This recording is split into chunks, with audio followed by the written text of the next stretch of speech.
Hello guys, আসসালামু আলাইকুম। তোমরা সবাই কেমন আছেন? আমি তো একদম একের আছি। আর একের থাকতে থাকতে আর একটা নতুন ভিডিও তোমাদের সাথে শেয়ার করবো চলে আসি। আমার মামি ভীষণই সাদা সিধা হাফ মেন্টাল একটা মানুষ। সেই মানুষ যেতেই যাবে সেটাই আমার জন্য কিছু না কিছু নিয়ে আসবেই। আর নিয়ে আসে আমাকে কবে এখন তুমি এটা খাও আর কও এটা কেন করা। আর আমিও তো বিশাল উৎসাহ উদ্দীপনা নিয়ে এই ফলটা মুখে দিতে কি না দিতেই ও মা আমার গলার আধঘান পর্যন্ত একটা আউড়ে জাউড়ে আলো। কারণ এই ফলটা যে এতই পরিমাণ কষ্টা, আমি তো একটা 10 হাত পর্যন্ত ঠেলে দিছি দূরে যে আমি এই ফল খাপাম না বাবা, তুমি নিয়ে আসেন তুমি খাও। আর এই ফল যদি কেউ চিনে থাকেন দয়া করে আমার কমেন্ট বক্সে তা কমেন্ট করো। আমি ওই জায়গা ঢুকতে কি না ঢুকতে বিশাল একখান কনসার্ট দিছে ঈদের পরা দিনকে বুঝাই তো পাচ্ছেন, কনসার্ট মনসার্ট গান বাজনা সবই আছে।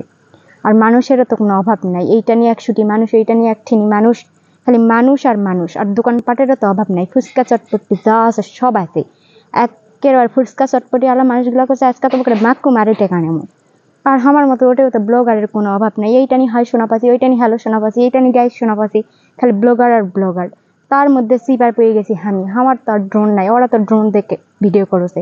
আমার কাছে যা আছে আমি সেটা দিয়ে না ভিডিও টিডিও করে তোমাকে দেখানোর জন্য নিয়ে আসি।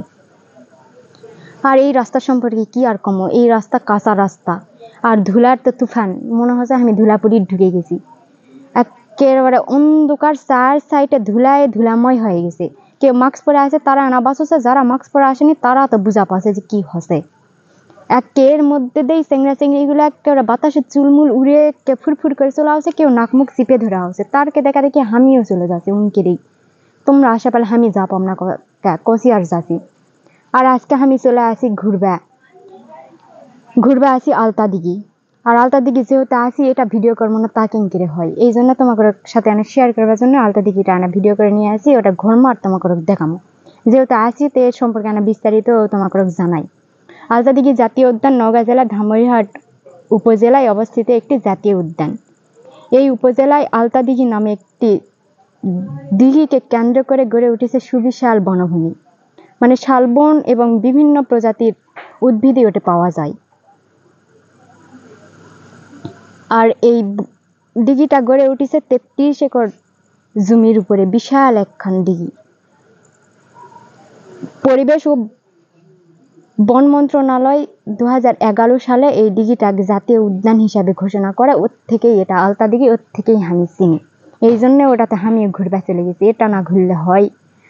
আর এটা তো বিজিবি সেনারাও টহল দেছে, মানে কে কোনটি কিছু করছেন নাকি, এই জন্য সারাক্ষণ টল দেবার আছে। সব ধরনের সেফটি অবশ্যই ওটা আছে, কিন্তু কার সেফটি কে মানে, যাই যেটা করেছে করইছে। আর এই মাঝখানে এটাই দিঘি, আর এই দিঘির পাড় দিয়ে আমি মোটরসাইকেল নিয়ে সুর করে আগাছি। যেহেতু মোটরসাইকেলের থেকে আনা ভিডিও করছি এই জন্য কাপা কাপি আনা হয়েছে, তোমরা কিছু মনে করেন না, হাত পাওয়া না কাপা কাপি হয়েছে। আর এই ঠেকনার মধ্যে কিছু কি বা কাঁপবে না। আর ধুলা তো দেখাই পাচ্ছি, আমার তো মনে হচ্ছিল বাবা আজকাল যদি খালি কোনো মতে না পানি হলে হয়নি, তাহলে যে কি হলে হয়নি।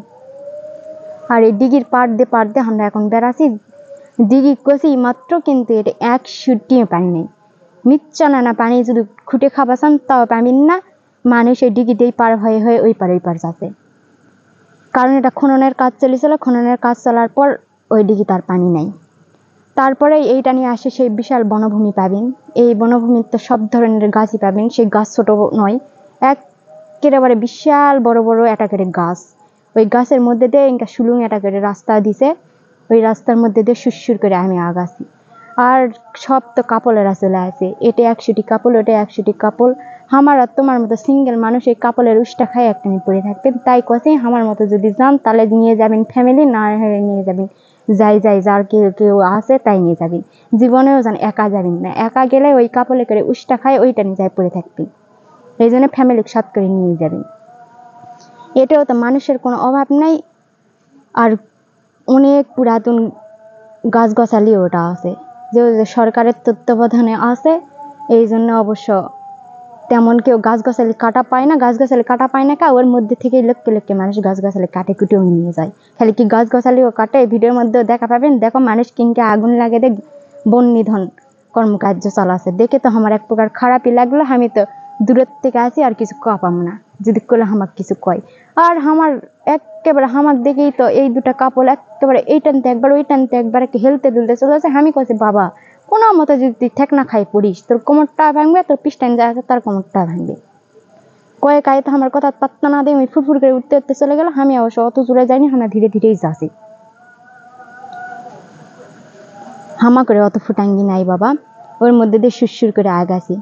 থুকু যদিও আমি এটা ঘুরবা যাইনি, এটা ঘুরবা গেছে আমার মামা আর নানি। আমাকে নেওয়া পায়নি, কারণ মোটরসাইকেলে তার 3 জনা যাওয়া যাবে না। এই জন্য ওরাই আমার জন্য এই ভিডিওটা করে নিয়ে আসছে, আর আমি এটা তোমাকে কেনা ঘুরে ঘাড়ে খালি দেখানো। তো এই পর্যন্ত সবাই ভালো থাকো, আর দয়া করে আমার ভিডিওটা এনে বেশি বেশি শেয়ার দাও, আমার পেজটা এনে বেশি বেশি ফলো করো, লাইক করো, কমেন্ট করো। টাটা, বাই বাই, আল্লাহ হাফেজ।